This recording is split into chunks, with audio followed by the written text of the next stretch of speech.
नमस्कार दोस्तों, हम आज बात करेंगे भारतीय संविधान के भाग 3 अनुच्छेद 14 से लेकर 18 तक समानता के बारे में। अनुच्छेद 14 से लेकर 18 तक समानता है। अब हम बात करेंगे अनुच्छेद 14 में है। अनुच्छेद 14 में है कानूनी समानता। अनुच्छेद 14 में है कानूनी समानता।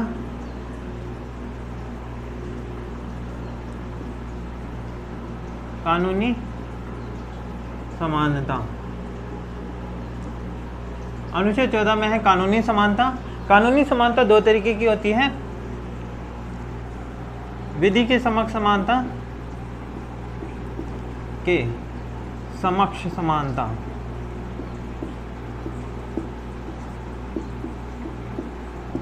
विधि के समक्ष समानता और विधि का समान संरक्षण।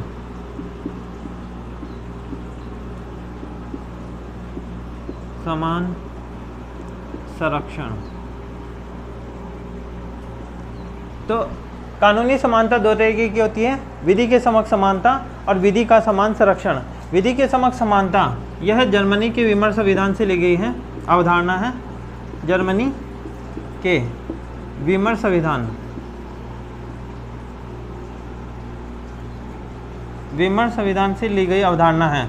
अगर जर्मनी नहीं आता है, अगर ऑप्शन में जर्मनी नहीं आता है कि विधि के समक्ष समानता किस संविधान से ली गई है और जर्मनी इसमें ऑप्शन नहीं है, तो ब्रिटेन इसमें ऑप्शन आएगा, ब्रिटेन। तो या तो जर्मनी आएगा या ब्रिटेन आएगा। कई बार जर्मनी नहीं आता है, ब्रिटेन आ जाता है, और कभी ब्रिटेन नहीं आता है, जर्मनी आ जाता है। तो इन दोनों ऑप्शनों में से कोई भी ऑप्शन आ सकता है कि विधि के समक्ष समानता कहाँ से ली गई है या किस संविधान से ली गई है। तो जर्मनी के विमर संविधान से ली गई है। विधि का समान संरक्षण कहाँ से लिया गया है, किस संविधान से लिया गया है, तो अमेरिका के संविधान से ली गई है, के संविधान से ली गई है। अमेरिका के संविधान से ली गए हैं। तो विधि के समक्ष समानता क्या है, इसमें यह कहा गया है कि कानूनी आधार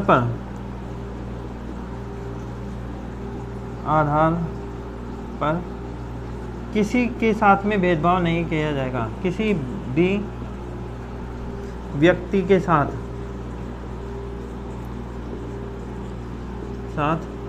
भेदभाव नहीं किया जाएगा, नहीं किया जाएगा। अर्थात सभी को समान समझा जाएगा। यह एक नकारात्मक अवधारणा है। नकारात्मक इसलिए है क्योंकि सभी लोग समान नहीं हो सकते हैं। तो कानूनी आधार पर परिस्थितियां भी कई बार होती हैं, तो परिस्थिति के अनुसार भी कानून बदला जाता है।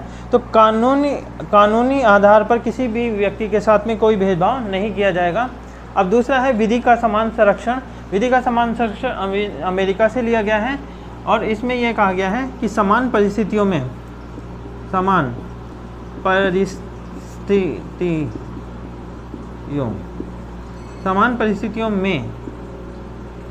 व्यवहार।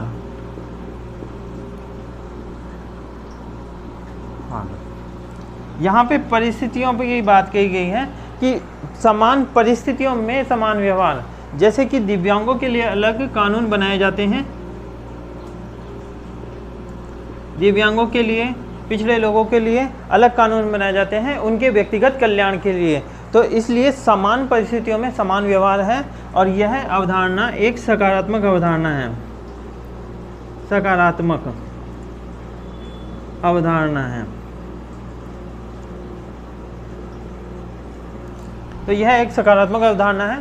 तो हमने जाना कि कानूनी समानता दो तरीके की होती है, विधि के समक्ष समानता और विधि का समान संरक्षण। विधि के समक्ष समानता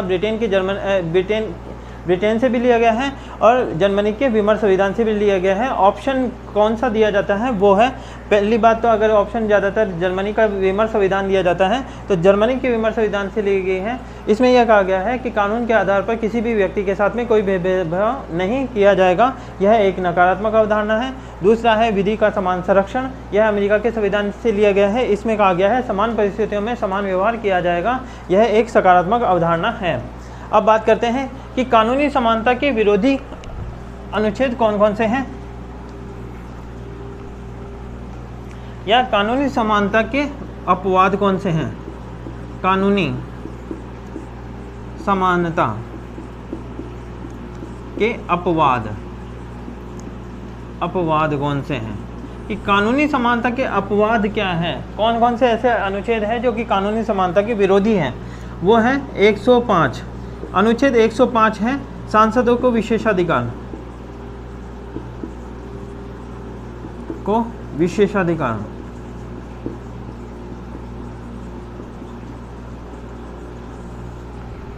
अनुच्छेद 194 विधानसभा के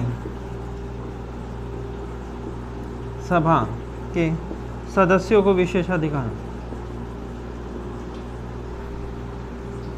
विधानसभा के सदस्यों को विशेषाधिकार। अनुच्छेद 361 राष्ट्रपति व राज्यपालों के विशेषाधिकार।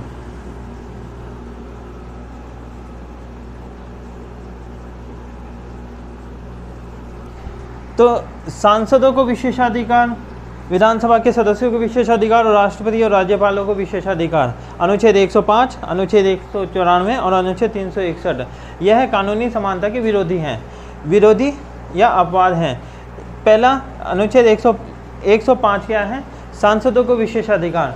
सांसद और विधानसभा के सदन जब चल रहा होता है, सांसद का जब सदन चल रहा होता है तो सांसदों को किसी प्रकार की कोई भी गिरफ्तारी नहीं की जा सकती है, उनके ऊपर किसी भी प्रकार का कोई भी जो अभियोग है या किसी भी प्रकार की गिरफ्तारी नहीं की जा सकती है, किसी भी न्यायालय में उसकी जांच नहीं की जा सकती है। सांसदों को जब संसद का सत्र चल रहा होगा तो सांसदों को गिरफ्तार नहीं किया जा सकता है। वैसे ही 194 के अनुसार विधानसभा के सदस्यों को भी विधानसभा का जब सत्र चल रहा होता है तो उसे गिरफ्तार नहीं कर सकते हैं। अनुच्छेद 361 में है राष्ट्रपति और राज्यपालों को विशेषाधिकार, कि राष्ट्रपति और राज्यपालों द्वारा दिए गए निर्णय जो होते हैं या उनके द्वारा दी गई जो भी कोई कार्रवाई होती है उनके खिलाफ किसी भी न्यायालय में जांच नहीं की जा सकती है, कुछ विशेष परिस्थितियों को छोड़ के। तो ये सभी जब कुछ विशेष परिस्थितियों को छोड़कर इन पे किसी भी प्रकार की कोई कार्रवाई नहीं की जा सकती है, और यह जो कार्रवाई नहीं की जा सकती है यह जो है इन्हें विशेषाधिकार देती है। अब बात करेंगे अनुच्छेद 15। अनुच्छेद 15 में है धर्म, मूल, वंश, जाति, लिंग और जन्म स्थान के आधार पर विभेद, किसी भी प्रकार का कोई भी भेदभाव नहीं किया जा सकता है। तो यह एक सामाजिक समानता के बारे में बात है। अनुच्छेद 15 है, अनुच्छेद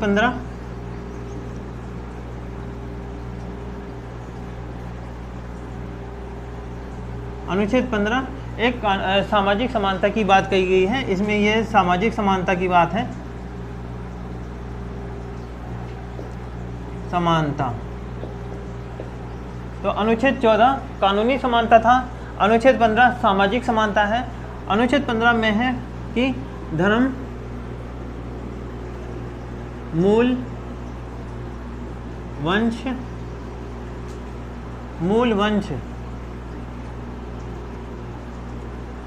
जाति, लिंग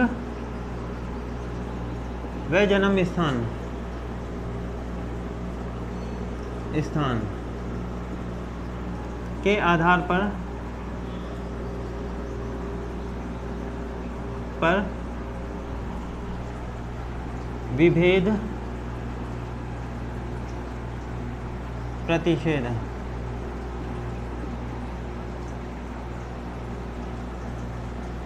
तो प्रतिषेध क्या है, धर्म, मूल, वंश, जाति, लिंग, जन्म स्थान के आधार पर विभेद, प्रतिषेध मतलब कोई भी भेदभाव नहीं किया जाएगा, भेदभाव नहीं किया जाएगा। और जो आधार है वह ये है, सभी है धर्म, मूल, वंश, जाति, लिंग और जन्म स्थान। इन आधार पर किसी भी व्यक्ति के साथ में कोई भी भेदभाव नहीं किया जाएगा।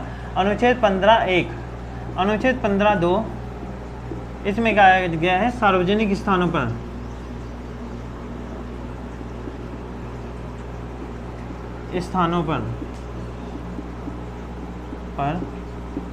वही धर्म, मूल, वंश, जाति, धर्म, मूल, वंश, जाति,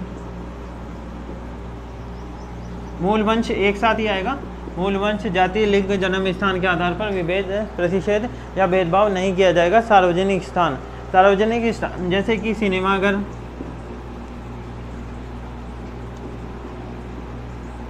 घर, कुएं, तालाब, मंदिर या कोई भी जो सार्वजनिक स्थान जहाँ पर लोग जाते हैं, चाहे वह कोई भी निजी स्थान भी हो, लेकिन वहाँ पर किसी भी प्रकार का कोई भेदभाव नहीं किया जाएगा। सार्वजनिक स्थानों पर किसी भी प्रकार का कोई भेदभाव नहीं किया जाएगा। अनुच्छेद 15(2). अनुच्छेद 15(3), अनुच्छेद 15(3) में है कि महिला व बच्चों के लिए या राज्य महिला व बच्चों के लिए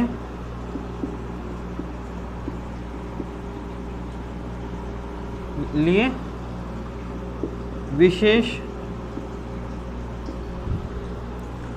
प्रावधान करेगा। तो अनुच्छेद 15(3) में कहा गया है कि राज्य महिला व बच्चों के लिए विशेष प्रावधान करेगा, यानी उनके लिए विशेष कानून बनाएगा उनकी उन्नति के लिए। तो महिला व बच्चों के लिए उन्नति के लिए राज्य विशेष कानून बनाएगा जिससे कि उनकी उन्नति हो सके। अनुच्छेद 15(4), अनुच्छेद 15(4) में कहा गया है कि राज्य के द्वारा राज्य सामाजिक व शैक्षिक रूप से पिछड़े लोगों, अनुसूचित जाति SC, अनुसूचित जनजाति ST के लिए विशेष प्रावधान करेगा,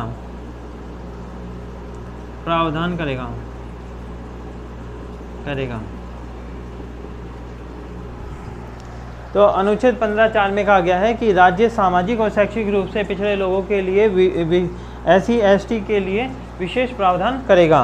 अनुच्छेद 15(5), राज्य सामाजिक व शैक्षिक रूप से पिछड़े लोगों के लिए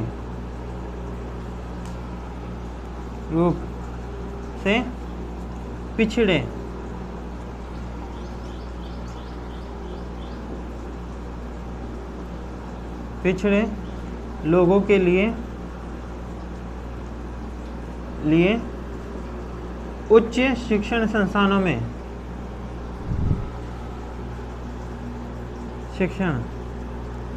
संस्थान जो है जैसे IIT, IIM, एम्स,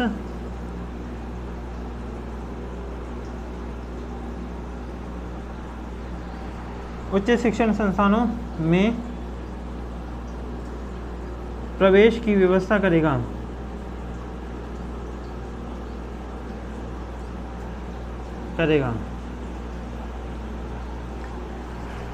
तो अनुच्छेद 15(5) में है कि राज्य सामाजिक और शैक्षिक पिछड़ेपन के आधार पर उच्च शिक्षण संस्थानों में प्रवेश के लिए व्यवस्था करेगा।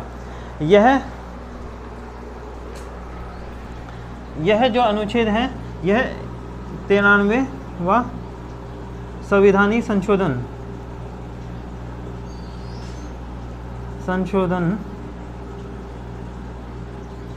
2005 के द्वारा जोड़ा गया था। तो यह भी 5 है और यह भी 5 है, तो 2005 के द्वारा ये जोड़ा गया था। 93वां संविधानिक संशोधन 2005 के द्वारा इसे जोड़ा गया था। अब बात करेंगे अनुच्छेद 15(6).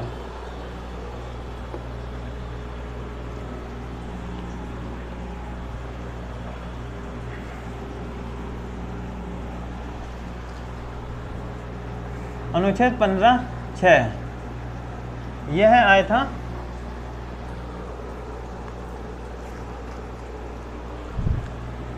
103वां संवैधानिक संशोधन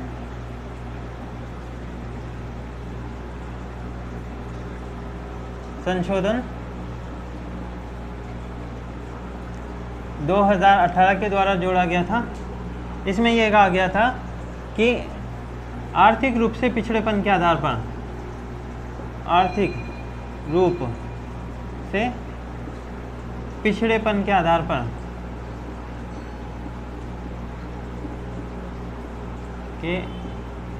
पर EWS को आरक्षण दिया जाएगा। जो आरक्षण है 10%, जो कि 2018 में दिया गया था कि आर्थिक रूप से पिछड़ेपन के आधार पर। तो अनुच्छेद 15(3), अनुच्छेद 15(4), ये दोनों है सामाजिक और शैक्षिक पिछड़ेपन के आधार पर, शैक्षिक पिछड़ेपन के आधार पर। और अनुच्छेद 15(6) जो है वो है आर्थिक रूप से पिछड़ेपन के आधार पर। तो अनुच्छेद 15(3) और 15(4) ये सामाजिक और शैक्षिक पिछड़ेपन के आधार पर आरक्षण है, और अनुच्छेद 15(6) जो है वो आर्थिक रूप से पिछड़ेपन के आधार पर आरक्षण दिया गया है। यह जो आरक्षण है दोनों ही शिक्षण संस्थानों में प्रवेश से संबंधित हैं, शिक्षण संस्थानों में प्रवेश से संबंधित है, में प्रवेश से संबंधित है। यह आरक्षण शिक्षण संस्थानों में प्रवेश से संबंधित आरक्षण है। 15(3), 15(4), 15(6). अनुच्छेद 16, अनुच्छेद 16 है लोक नियोजन में अवसर की समानता। लोक नियोजन में अवसर की समानता का अर्थ है कि सरकारी नौकरियों में अवसर की समानता की बात की जाएगी, कि सरकारी नौकरियों में सभी लोगों का समान प्रतिनिधित्व मिल सके, उसके बारे में ये अनुच्छेद 16 में कहा गया है। तो अनुच्छेद 16(1) में कहा गया है कि राज्य सभी लोगों के लिए सरकारी नौकरियों में समान अवसर उपलब्ध करवाएगा, कि सभी लोग समान रूप से नौकरियों में अवसर प्राप्त कर सकें, इसकी व्यवस्था राज्य करेगा। अनुच्छेद 16(2) में कहा गया है कि राज्य के अधीन किसी भी नियोजित पद के लिए धर्म, मूल, वंश, जाति, लिंग, उद्भव व जन्म स्थान व निवास स्थान के आधार पर कोई भी भेदभाव नहीं किया जाएगा। जैसा कि हमने पहले 15(2) में पढ़ा था, अनुच्छेद 15(2) में कहा गया था धर्म, मूल, वंश, जाति, लिंग और जन्म स्थान के आधार पर विभेद प्रतिषेध, जो कि सामाजिक समानता की बात कही गई थी। अब यहाँ पे है धर्म, मूल, वंश, जाति, लिंग और उद्भव व जन्म स्थान व निवास स्थान। ये दो नए शब्द आते हैं जो कि नौकरियों से संबंधित है, कि धर्म, मूल, वंश, जाति, लिंग और उद्भव व जन्म स्थान और निवास स्थान के आधार पर किसी भी प्रकार का कोई भी भेदभाव किसी के साथ में नहीं किया जाएगा। अनुच्छेद 16(3) में है संसद विधि बनाकर निवास स्थान, देखिए निवास स्थान के आधार पर विशेष प्रावधान कर सकती है, जबकि ये कहा गया है कि निवास स्थान पे आधार पर किसी प्रकार का कोई भेदभाव नहीं किया जाएगा।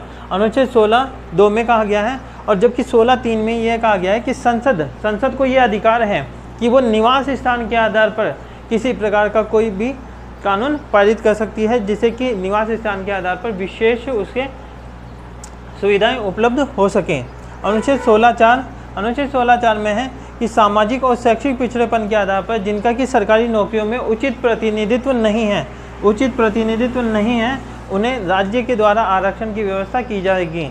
तो जैसे कि कोई जिन भी है ना पिछड़े लोग हैं, जिनका सामाजिक और शैक्षिक रूप से पिछड़े हैं, उनका जो सरकारी नौकरियों में उचित प्रतिनिधित्व नहीं है, तो उनके लिए राज्य आरक्षण की व्यवस्था करेगा ताकि उन्हें भी सरकारी नौकरियों में स्थान मिल सकें। अब बात करते हैं कि पिछड़ा वर्ग, ये पिछड़ा वर्ग जो है, पिछड़ा वर्ग, ये इसकी पहचान कैसे की जाएगी कि पिछड़ा वर्ग है कौन सा। तो इसके लिए व्यवस्था करेगा राष्ट्रपति के द्वारा एक आयोग की स्थापना की जाएगी जो कि पिछड़े वर्गों की पहचान करेगा। तो राष्ट्रपति के द्वारा अनुच्छेद 340, ये कई बार पूछा जाता है कि राष्ट्रपति के द्वारा पिछड़ा वर्ग आयोग की स्थापना किस अनुच्छेद के द्वारा की जाती है, तो अनुच्छेद 340 के तहत की जाती है। अनुच्छेद 340 के तहत पिछड़ा वर्ग आयोग की स्थापना राष्ट्रपति करता है। तो पहला पिछड़ा वर्ग आयोग था 1953 में काका कालेलकर आयोग। वेरी मोस्ट क्वेश्चन बनता है। तो पहला पिछड़ा वर्ग आयोग कौन सा था? पहला पिछड़ा वर्ग आयोग था काका कालेलकर आयोग, और दूसरा पिछड़ा वर्ग आयोग था 1989 में बीपी मंडन आयोग। तो ये दोनों आयोग हैं जो कि पिछड़ा वर्ग आयोग से संबंधित हैं, पिछड़े वर्ग से संबंधित हैं। और पिछड़े वर्ग आयोग की स्थापना करता है अनुच्छेद 340 के तहत राष्ट्रपति। अनुच्छेद 17 है अस्पृश्यता का अंत या छुआछूत का अंत। यह एकमात्र मौलिक अधिकार है जो कि जिसका कोई अपवाद नहीं है। तो ये एकमात्र मौलिक अधिकार है जिसका कोई भी अपवाद नहीं है या इसका कोई भी विरोधी नहीं है। 1955 में संसद द्वारा अस्पृश्यता निवारण अधिनियम बनाया गया था 1955 में। इस 1955 के अस्पृश्यता निवारण अधिनियम को संशोधित किया गया था 1976 में। इसको संशोधित करते हुए इसका नाम, जो अस्पृश्यता निवारण अधिनियम था, उसका नाम नागरिक सिविल अधिकार संरक्षण अधिनियम कर दिया गया था। 1987 में SC/ST के लिए जो केंद्र द्वारा SC/ST अत्याचार निवारण अधिनियम बनाया गया था। तो SC/ST अत्याचार निवारण अधिनियम बनाया गया था 1989 में केंद्र के द्वारा। अब बात करते हैं अनुच्छेद 18। अनुच्छेद 18 है उपाधियों का अंत। उपाधियों का अंत है कि शिक्षा और सेना के अलावा सभी प्रकार की उपाधियों का अंत कर दिया गया है। अब किसी भी प्रकार की महाराजा या राय या किसी भी प्रकार की राजा रानी या किसी भी प्रकार की जो उपाधियां पहले ली जाती थी या अंग्रेज़ों के काल से चली आ रही थी, वह प्रथा अब बिल्कुल समाप्त कर दी गई है और सिर्फ शिक्षा और सेना के अलावा सभी प्रकार की उपाधियां समाप्त कर दी गई हैं। अनुच्छेद 18(2) अनुच्छेद 18(2) में कहा गया है कि जब भी कोई भी व्यक्ति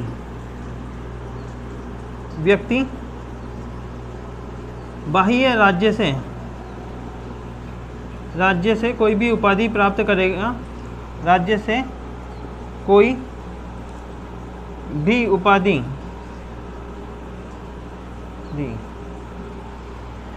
राष्ट्रपति की अनुमति के बिना प्राप्त नहीं करेगा। अनुमति के बिना